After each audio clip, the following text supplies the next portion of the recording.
Hi there, it's Llarold. And today I'm going to talk about tanks in the first Dragonflight raid tier, Vault of the Incarnates. That's right, this is a tier list, finally, and as with any tier list, it's not too serious. It's basically just an excuse to talk about all of the tanks and compare them to each other, which is a lot of fun to me. I've already talked about tank tier sets, so check that video out if you want a little more info on the tier set bonuses. I've also talked about each of the tanks individually at great length, so if one of them catches your eye, check that video out too. Okay, before actually diving in, just a couple of quick points I want to get out of the way first. This is just my opinion. I always make a concerted effort in all of my individual tank videos to not base any analysis just on feelings or how I had an experience of playing it. You know, maybe a boss or a dungeon was undertuned or overtuned, and I don't want to play a class and feel like it was super tanky and go, oh yeah, that's the best class, when it could be a result of several other factors. Maybe the healer was really good, maybe we CC'd something at the right spot. You know, I want to compare things like effective health values, active mitigation uptimes, defensive cooldowns, rage generation, that sort of thing, and use all of that in conjunction with playtesting and looking at logs to come to a conclusion about tanks that's a little bit more founded in data. I try to think about both my experiences and the numerical data I've gathered, but my interpretation of that data is still a sort of a matter of opinion. So maybe you disagree with me here or there, and that's totally fine. Okay, second point, and this is actually even more important than the first one, all the tanks are pretty good. There isn't a tank that's just horrible, you should never play it. Nope, sorry, they're all good enough that you can play whatever you like most and do really well even at the mythic level. Now that's not me saying the classic cop-out of play whatever you like, whatever's the most fun. Some people want to know what's the best because the most fun thing to them is what's the best. That's me in every game that isn't WoW. There's always going to be a class that is a little bit better for a specific task or a specific mechanic. More on that later when we get to monks, but they're all in pretty good shape right now. I think the difference between playing the quote-unquote best tank and the quote-unquote worst tank is that the stronger one will be easier to play for most people. Maybe it has more self-healing, maybe it has better, more consistent damage reduction, or just really high defensive cooldown availability, or maybe it's just that it is really easy to play. Or maybe it's more than one of those things. Third thing, this is the raid list, so overall damage mitigation and external healing requirements are not as big of a deal as they will be in the Mythic Plus list, and the ability to mitigate big boss damage hits that are more predictable is going to be way more important. I will do a Mythic Plus list, it's literally the next thing I'm going to work on, but I'm just reiterating that fact specifically. This is about the raid, the Mythic Plus list, that's a different one. So final point, I put a major emphasis, like a huge one, on covering slots in the buff-debuff matrix with your tanks when you're constructing a raid comp. The raid buffs that tanks can cover are Monk and Demon Hunter providing 5% buffs to physical and magic damage dealt to enemies respectively. Warrior grants the raid 5% attack power, and Druids grant 3% versatility through Mark of the Wild. All of these buffs are really good and pretty crucial to have when building a raid, but they are also super easy to just get from the respective classes' non-tank specs. And in the case of all four of those tanks, they have at least one non-tank spec that is doing very well right now, so I mostly think that this is kind of a wash.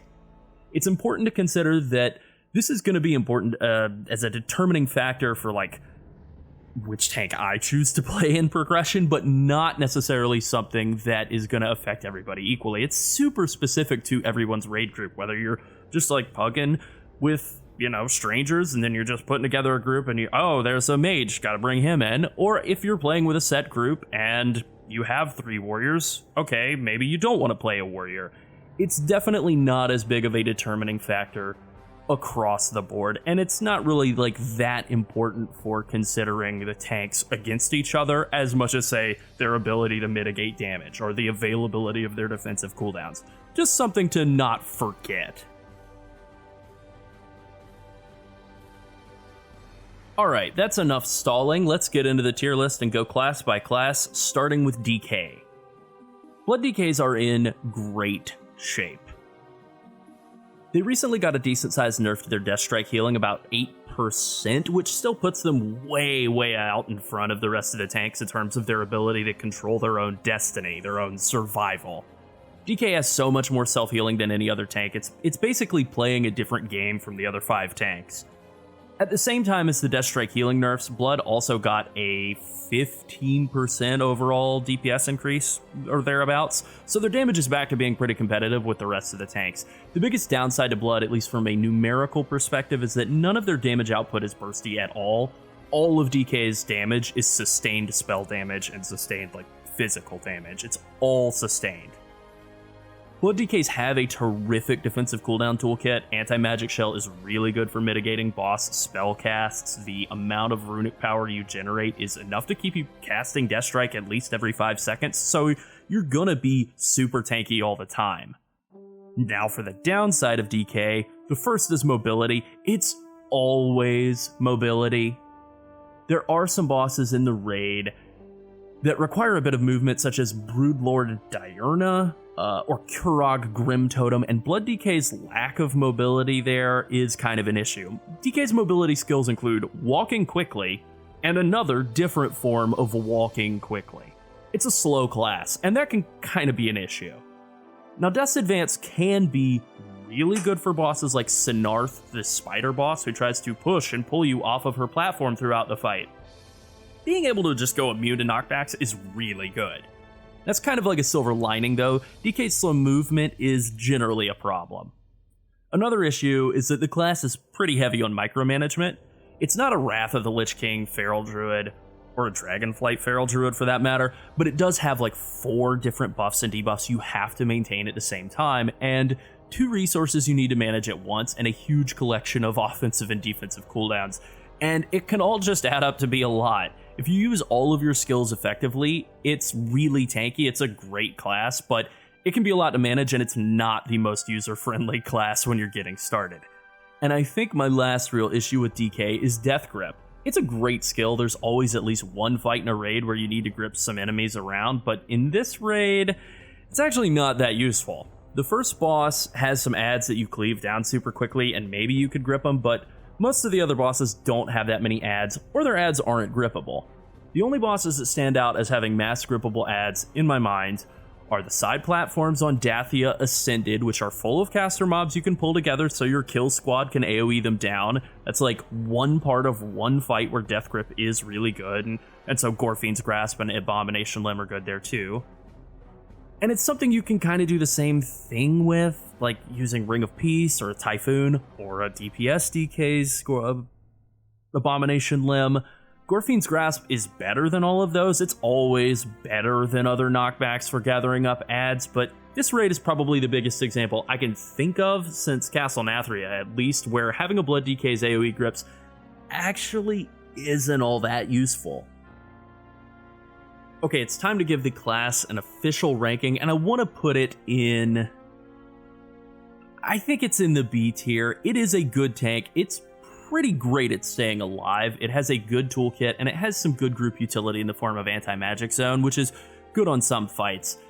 On the other hand, the mobility is a bit of an issue. The damage is pretty average, which is fine, and the value of Death Grip is a good bit below average compared to a normal raid tier. I think DK's in pretty good shape right now. I think the actual biggest problem with the class is just the complexity, and a lot of that is kind of just a bit of growing pains. It's kind of like learning any new skill, right? When you start out, it seems very daunting, very challenging, but then as you get into it, it becomes easier and easier until you eventually realize that you're really good at it. Blood DK has one of the most complete defensive toolkits of any tank that WoW's ever had right now, and they really are the masters of their own destiny. So it's a pretty good defense-first tank once you get the hang of it. It just has a few shortcomings that I think keep it from quite being a top-tier option right now. Okay, Vengeance Demon Hunter is up next, and as I keep saying in basically every video, they are the total package. Now let's find them. That's Havoc. I'm a blind man, apparently. I knew this whole time. There we go. Alright, I'll set it next to DK just to keep him company. Demon Hunters have gone from being a tank that really struggled defensively in single target and Shadowlands and had to rely heavily on defensive cooldown uptime to be able to tank raid content, to being a tank that has layer upon layer upon layer of percentage damage reduction so that they are great against any type of damage basically all the time.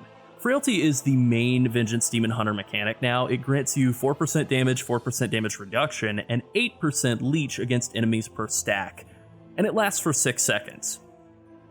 You can overlap stacks of the debuff thanks to the talent Soul Crush at the bottom of the tree, and that also makes Soul Cleave and Spirit Bomb apply an extra stack to your primary target. Right now there's a weird little bug where it only lasts for 5 seconds, the extra stack. Maybe that'll get fixed, maybe it won't, who knows. Either way, in raids, while you're tanking a single boss, you can pretty consistently maintain about 4.5 stacks all the time, 4 to 5, potentially spiking up to like 10 at a time during Bloodlust effects, which is, that's like 40% damage reduction. That is an absolutely insane amount of damage reduction to be having up on a boss just without having to use a cooldown. That is a shield wall, just passively thrown into an enemy. Even in the more normal 4.5, 4 to 5 stack range, that's still essentially a basic defensive cooldown like Demoralizing Shout or Ardent Defender or whatever, just on the boss all the time. And it's not the only defensive layer you have. You also have Demon Spikes, one of the weakest active mitigations in the game, but it's free armor. It's like 15% more damage reduction from physical sources. You also have Fell Devastation with the talent Demonic, which grants you Metamorphosis, which is quite a lot more armor. You have Calcified Spikes, a talent that grants you 10% damage reduction for 10 seconds after your Demon Spikes falls off, decaying by 1% per second, so an average of about 5% more damage reduction, really good. And you have Painbringer, a 2-point talent that grants you 2% damage reduction for 5 seconds whenever you consume a Soul Fragment, and those stacks overlap. So that's another 3 to 5 stacks of a damage reduction buff you can pretty consistently maintain for about another 6 to 10% more damage reduction all the time. And again, the damage reduction from Frailty, Calcified Spikes, and Painbringer is all completely agnostic. It doesn't care if it's from auto attacks, or spell damage, or damage over time, it works no matter what.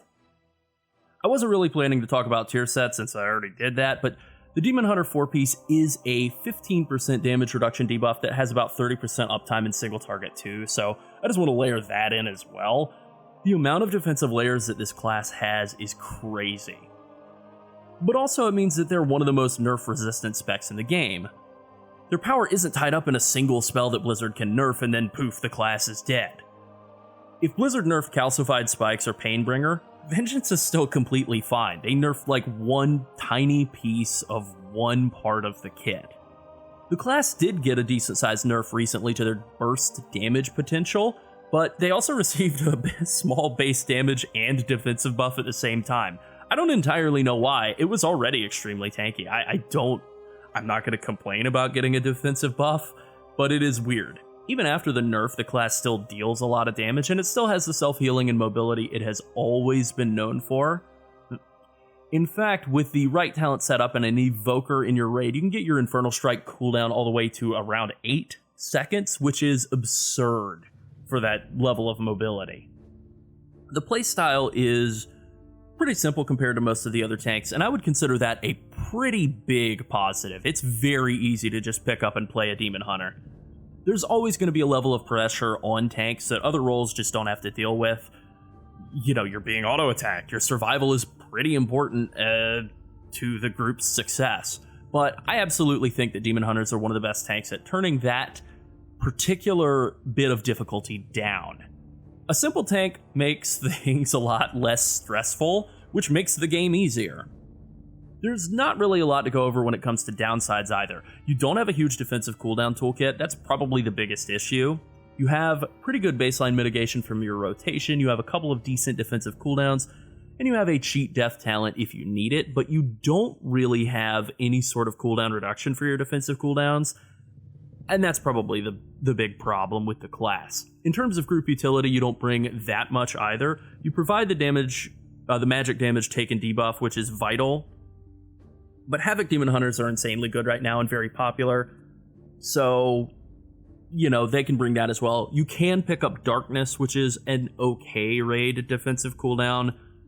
It's a little unreliable, and again, Havoc Demon Hunters can bring it. But that's pretty much it in terms of your raid utility. That debuff, and then maybe bringing Darkness in as well. Okay, it's time to rank Demon Hunter. I think I want to put Demon Hunter in A tier. They're like an A+, maybe even like an S-. They have a really good baseline level of tankiness, and just in a vacuum, not considering any of the other stuff that's involving my guild or whatever, I would absolutely be thrilled to play a Demon Hunter for progression rating.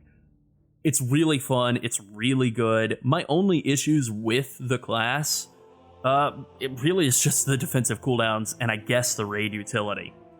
They're great tanks. They don't provide any sort of unique utility aside from just being a huge damage sponge, but they are a really good damage sponge.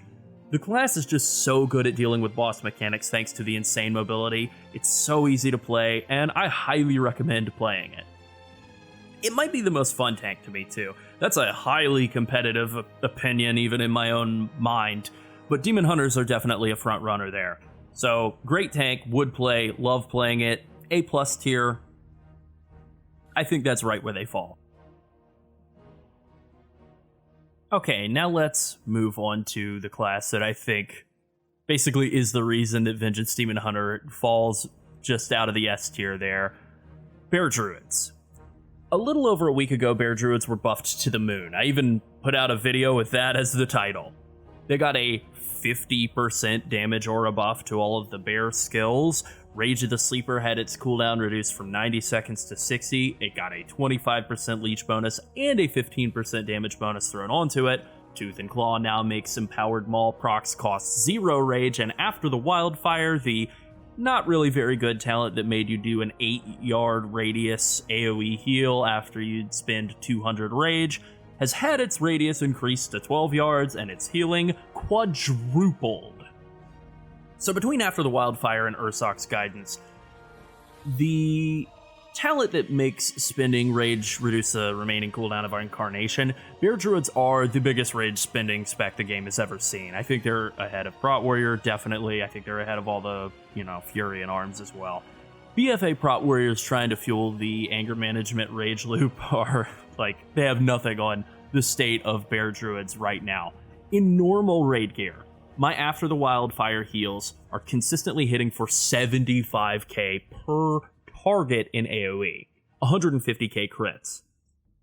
In single target, you generate about 10 to 12 rage per second on a Bear Druid in AoE, or while you have Incarnation or any of your, cooldowns rolling, you generate over 20 a second. So that is a After the Wildfire heal every 20 seconds in single target, kind of worst case scenario, every 10 seconds during your cooldowns and during AoE.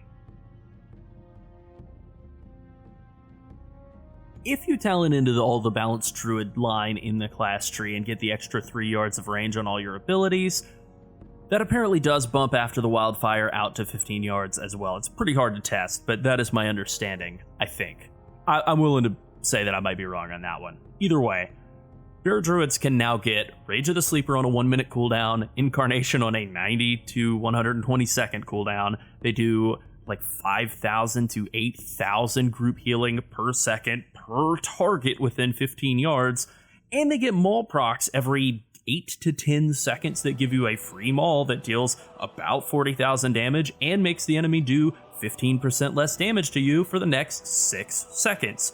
But wait, because there is somehow even more. You can maintain 2.5 to 3 stacks of Iron Fur all the time, more in AoE, more like 3 to 4, so you have more physical damage mitigation than any tank in the game other than Prot Warrior. You have a low health reactive Frenzied Regen as an emergency defensive layer. You have Renewal as a 90-second cooldown health stone that you can use multiple times during a fight.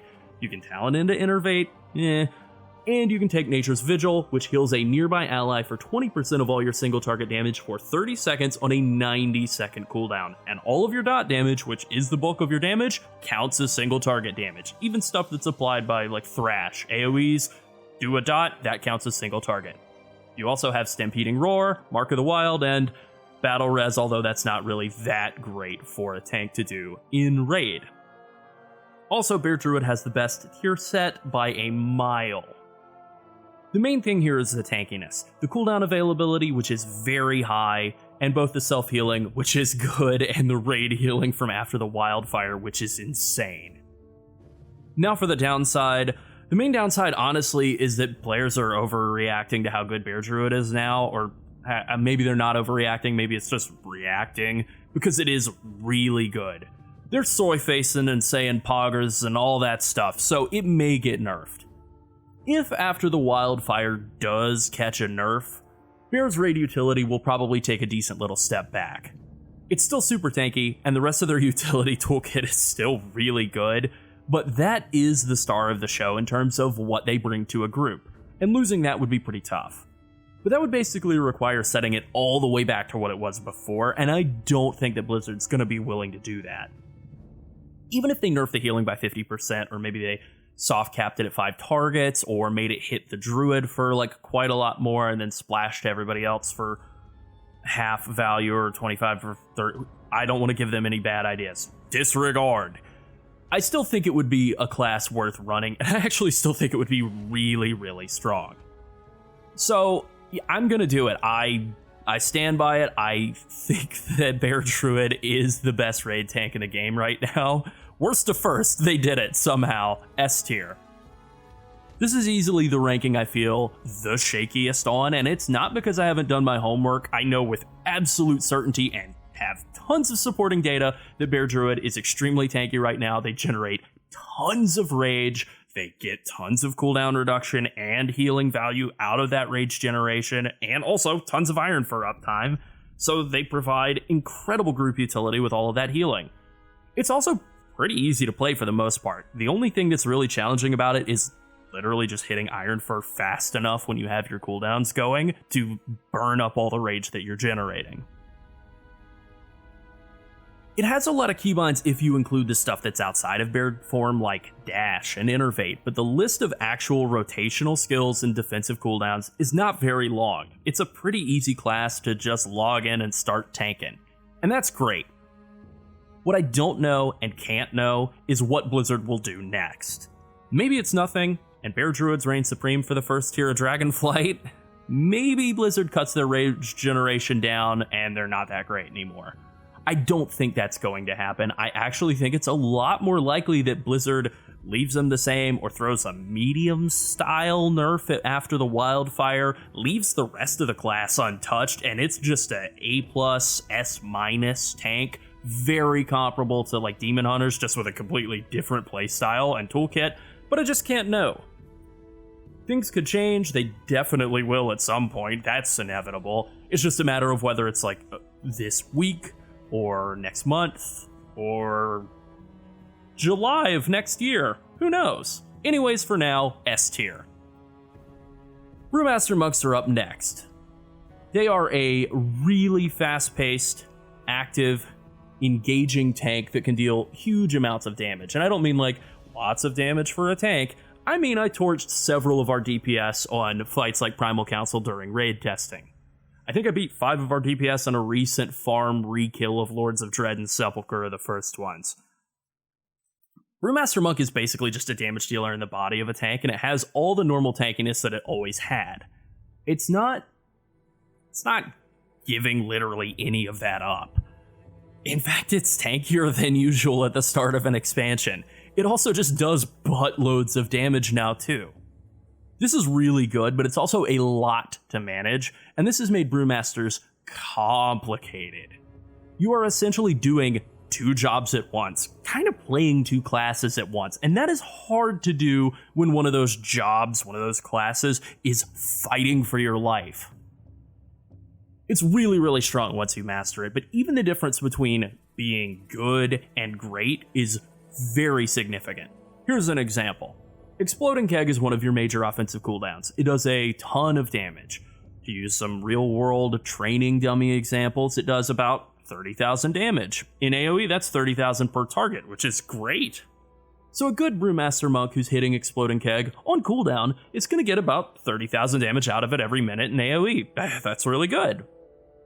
A great Brewmaster Monk who layers their other cooldowns on first, casts Weapons of Order and stacks it up, applies Bone Dust Brew, drinks an Agility Potion and pops their on-use stat trinket, gets everything lined up and rolling together as the Exploding Keg is about to come off of cooldown, and then hits their Exploding Keg, will hit for over 100,000 damage per target. Multiply that out across 5-6 targets during an ad phase, and we're talking about a difference of 150,000 burst damage to 600,000 damage in a single GCD, which is insane. You're going to make the Destro Locks have to log off and go cry in the shower. So the downside here is pretty obvious. Monks are complex. There's a lot of stuff to manage. There's a lot of cooldowns, which is really just a positive. I cannot pretend to complain about having tons of offensive and defensive cooldowns. They're all really strong, but you do have to use them for them to do anything, and managing 6 different offensive cooldowns, 5 different defensive cooldowns, and a bunch of offensive and defensive and healing abilities is harder than just charging in, hitting shield block, shield slam, and ignore pain. I've heard that other tank content creators, I don't really think of myself as one of those, but I guess technically I am. I've heard that other people are pretty negative on Brewmaster Monks right now, and I'll be extremely charitable to them and say that it's because of their relatively limited self-healing toolkit, which is an issue in Mythic Plus, and I think that most tank players do tend to put more of a premium on Mythic Plus balance and competitiveness than Raid. In Raids, you get significantly more external healing than you do in Mythic Plus, and that issue mostly goes away. You don't have anywhere close to the level of control over your survival that like a DK does. No one does, but Monk is definitely at the lower end of that spectrum, but you have enough self-healing to live through emergencies, and you have incredibly powerful defensive cooldowns that absolutely hard counter most of the raid boss mechanics in Vault of the Incarnates, and I want to highlight one specifically. Razageth the Storm Eater is the one raid boss we didn't get to test. She's the final boss of the raid, presumably the hardest, and Blizzard decided not to let players see her until the raid goes live. This means we don't really know that much about her. What we do know is that she is an extremely dangerous tank mechanic late in the fight named Thunderous Blast. It deals a ton of nature damage to the tank over 2 seconds, like several 100,000. Then it explodes the raid for over 1 million damage, which is reduced by how much the tank was able to mitigate.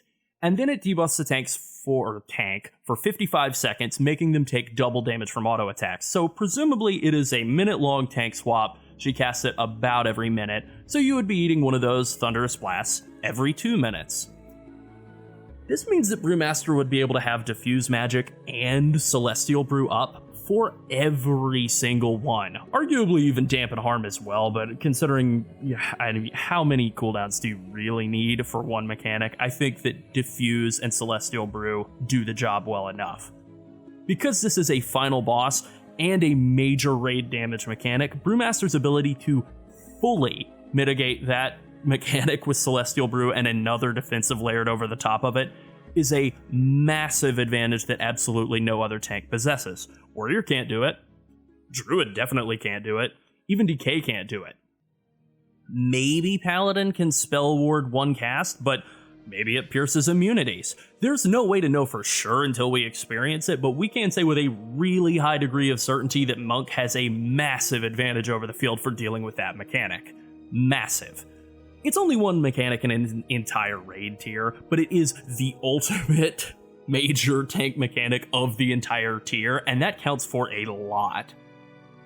Alright, just to wrap up the other little bits of utility here and there, Monk has Speed Taunt, which is a totally unique piece of utility among tanks. You taunt enemies, they move at you faster. It is really important for repositioning bosses that you have to move around during fights. It is particularly good for Kurog Grim Totem and Broodkeeper. Cannot ever remember her name. I call her Broodkeeper Diarrhea, and that's what I'll call her now. You also still have a huge degree of personal mobility, and you bring the Monk debuff, so that's all really great. Okay, time to rate Monks. This is the hardest thing I'm going to do in all of this. I'm going to stick with A tier for Monks. I think that they are right below Demon Hunters. They're really good in raids. They bring a huge level of value, and they basically are the polar opposite of Demon Hunters in a lot of ways. They are complicated. They are not easy to play. They have amazingly good cooldowns and tons of them. They deal huge amounts of damage. They have powerful special raid utility, and they just legitimately hard counter a lot of boss mechanics. But they do not have big base health pools. They kind of are scared of just regular old boss auto attacks. Exactly the opposite of a demon hunter. Monks don't have lots of self-healing either, and you aren't going to have a bunch of percent damage reduction buffs rolling on you at all times like a demon hunter. You just have stagger, which is good for smoothing out your damage intake, but not for actually reducing it. So you will require a lot more external healing than other tanks.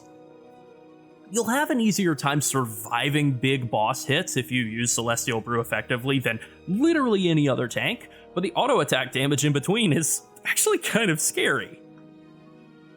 Now let's move on to Protection Paladin, and I just found Protection Warrior as well, so I'm going to add that to the list. There we go. Paladin's biggest positive, by far, is their cooldowns.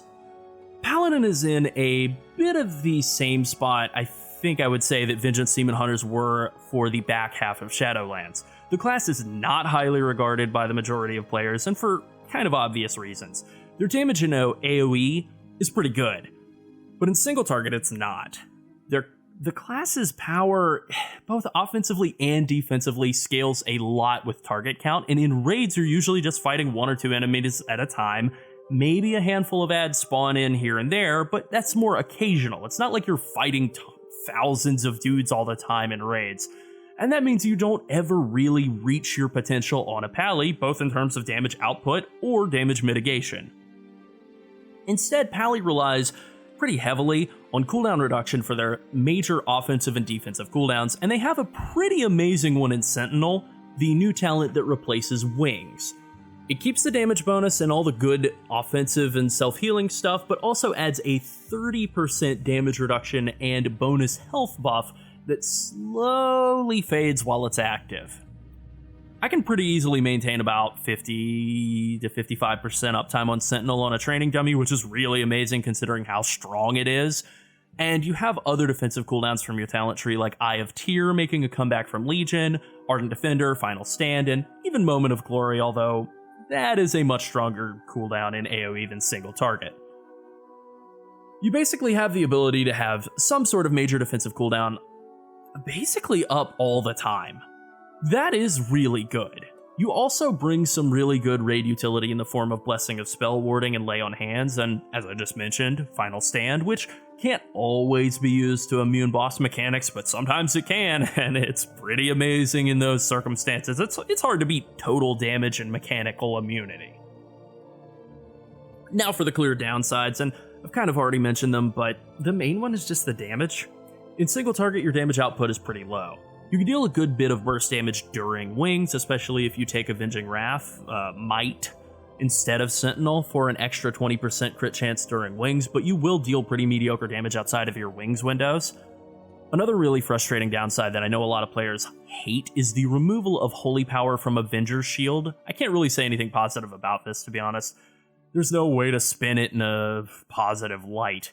It's just annoying. It doesn't really hurt your ability to maintain Shield of the Righteous. You absolutely can still hit Shield of the Righteous 100% uptime, but it does mean you have to keep filling your Holy Power generators, hitting your Holy Power generators like Judgment, to maintain Shield of the Righteous, even if you get Great Avenger Shield resets. Now, thankfully, some of the talents you're able to pick up now mean that you still generate a pretty good amount of Holy Power and Shield of the Righteous. Like, the buff to Shining Light in particular means that you have more Word of Glory casts available, but that's the third and probably the biggest problem with the class. The self-healing sucks. Pally has historically been a class that had a ton of self-healing, usually right in second place behind DKs, and it has relied on self-healing to stay alive. Word of Glory just doesn't really do that much healing now. The scaling is just not that great. It's a bit like monks. You do enough to stay afloat. You're okay, you're not bad, you're fine, but the self-healing that you do is no longer a core strength of the class. It's come all the way around, and now it's actually somewhat of a weakness. It's time to rate Pally now, and I think I feel pretty comfortable saying that it is probably the weakest tank in raids. I think they're still in good shape. The ability to have such high uptime on your cooldowns is really, really good. It's basically the load-bearing structure that keeps the rest of the class together right now. It's not a bad class. It really isn't. It's just not super exciting. I realize that's kind of harsh. That's almost worse than just saying it's bad, but they probably are the least exciting class for me. I put them right in the B tier, right beside Blood DKs. I think that's exactly where they belong. I don't think they're bad. They're just clearly a step behind this part of the pack because they're so predicated on cooldown uptime and block chance. I don't think that they're actually like a full tier down from DK. I think they still bring a ton of defensive value. They're good at mitigating tons of damage. They have enough healing to like keep things held together. They just don't do enough in terms of raid utility to make up for any of their shortcomings with healing and damage. They are tanky, good cooldown uptime, those are the highlights, but it's kind of a modest class. And finally, Warrior is up next. Warrior's been riding high throughout all of the betas, the number one tank, the tank to beat, and have they been beaten? I don't know, maybe sort of by Druids. The last 5 changes to Warrior have, if I remember correctly, been a Rage nerf, an AoE damage nerf, a Rage nerf, a Rage nerf, and another Rage nerf. This doesn't mean that they're bad now, though. Nope. Warriors are still insanely tanky. They rock. They've gone from generating like 16 rage per second in single target on a training dummy with like 190 gear at the start of beta to around 10 to 12 rage per second on a training dummy and like normal raid gear. That is quite a drop. And they are on the lower end of the damage spectrum, especially in single target, but they are probably the lowest single target damage tank in raids, actually. But they're still really, really tanky. Is that the only thing that matters? No, but it's very important. It definitely is important. Warriors bring some group utility in the form of Battle Shout and Rallying Cry as well, so they definitely earn their raid spot there. You have good mobility tools, not on the level of Monk and DH, but definitely better than Druid, and a world away from these two guys down here, DK and Pally.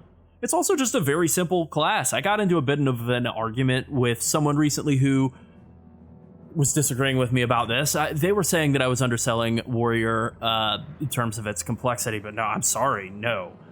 Nameless person, you're wrong. Warrior is one of the simplest tanks in the game now. You use shield block, you use shield slam, thunderclap, ignore pain, and your cooldowns. That is a slight simplification, but it is the main gameplay loop of Prot Warrior. It's not that complicated, and anyone telling you differently is lying to you.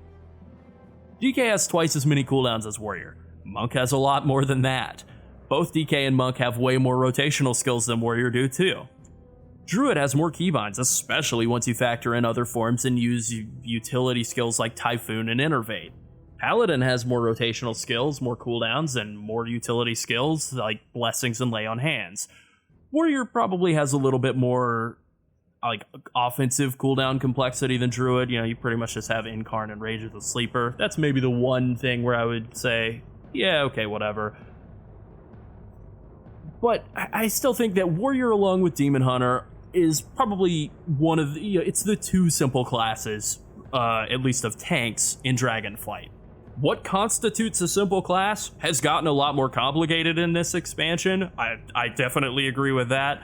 But they are what counts as an easy tank to play now, and honestly, Warrior is pretty easy to be good at. I think that Demon Hunter's probably easier. Warrior has more off-global cooldown abilities than Demon Hunters do, so your ability usage per minute will be higher. But Monk and Druid are way more active than Warrior is now. Spending all that rage on Ironfur on a Druid is actually quite difficult during your cooldowns. It's really not that close. DK is certainly a lot more unforgiving due to having to maintain 4 different buffs at once with a 6-second window for failure. And Paladin just has so many different keybinds for all of their utility and cooldowns. So yeah, I think that Warrior and DH are the two simple tanks, and Warrior is the strongest tank in the game at mitigating physical damage. It's not really even all that close. You aren't really very special at mitigating boss abilities or damage over time as a Warrior, or spell damage either. You have Spell Reflection, that works pretty well in Mythic Plus, but In Raid, for the most part, you just reduce damage for almost all of the bosses. Dathia Ascended is, I think, the one boss where you can Spell Reflect and actually get like a pretty nice Spell Reflect hit back into the boss. But, you know, they probably will change that by the time it goes live. They do like to kill any opportunity to Spell Reflect for damage in Raid. Even so, you're just so amazingly good at mitigating auto attacks that you're basically in good shape health-wise when something that's not an auto attack comes in. And that makes staying alive really easy, even though you don't really have that great of a toolkit for mitigating, like, boss. I mean, you have Shield Wall, you have Shield Block if it's a blockable boss hit, you have Spell Reflection if you can mitigate it otherwise, and Ignore Pain. That's pretty good, but honestly, just going into boss hits, boss abilities with full health, pretty great tool for living through them. Having full health is always a good thing. Now let's talk about the downsides to Warrior. There basically aren't any. Sorry. I think for the sake of argument, I would say the biggest issue Warrior has is that the Rage Generation nerfs have actually taken their toll. The class doesn't feel slow, I wouldn't go that far, but it doesn't have the same level of consistent smoothness that it did for most of the beta. It's still extremely resilient, but there are points where you can get low on rage and not really have anything to do for a second or so, which is a bit of a change from how the class played before. The other issue with Warrior is just its damage output. It's at the low end in single target, which is fine. It's good enough to get by, but you may struggle to hold threat off of a monk at the start of pulls. Alright, I now have the unenviable job of ranking Warrior in conjunction with the rest of the classes, and I think that in its current state, it's still stronger than Monk and Demon Hunter in terms of raw power. Certainly stronger than even Druid in terms of pure mitigation for, like, physical damage. It brings a very specific type of raid utility, and what it offers is really valuable, but it does overlap with Arms and Fury. It's also just a borderline unkillable tank that's not even really that hard to play. You do not need a degree in tankology to stay alive as a protection warrior. You just keep shield block up, use shield slam, thunderclap, and ignore pain, and you will probably stay alive no matter what else is happening. So I'm giving it S tier. I really think it is quite close to Druid. It's, like I said, better at mitigating damage. It has clearly got better mobility than Druid, and it has Rallying Cry, which I think is probably better than anything Bear has to offer other than the huge obvious thing after the wildfire. And yeah, Warrior doesn't have after the wildfire, but it's also less likely to get turbo nerfed at the last second because of after the wildfire. It's extremely stable defensively, and that's awesome. It's reliable. I'm really happy about this. Warrior hasn't been a good raid tank in years. There was Emerald Nightmare, a tier that lasted for less than 1 day, and then before that, who can even remember? Vanilla? Too long anyways. So I think that's about it. Rage tanks are back on top. Monk and Demon Hunter are close behind, both really good, providing important raid buffs, and dealing with boss damage in very, very different, but pretty equally effective ways. And DK and Paladin are both just a small step back from that. Both of them are still pretty tanky, and they provide unique value, but nothing that you absolutely need like you need the major raid buffs. And neither of these two guys bring those, like these guys up top do. Which flavor of raid tank winds up being the best is really a matter of how much Blizzard decides to nerf Druids and how they choose to do it. Right now they are ahead, and Blizzard has been much better about nerfing overperforming specs in the past than buffing underperforming specs, but I don't know. Who knows what they're gonna do? Do they even know? I don't think so. Alright, that's all the tanks. They're ranked. I didn't write an outro. Well, thank you for watching. That's it. Bye.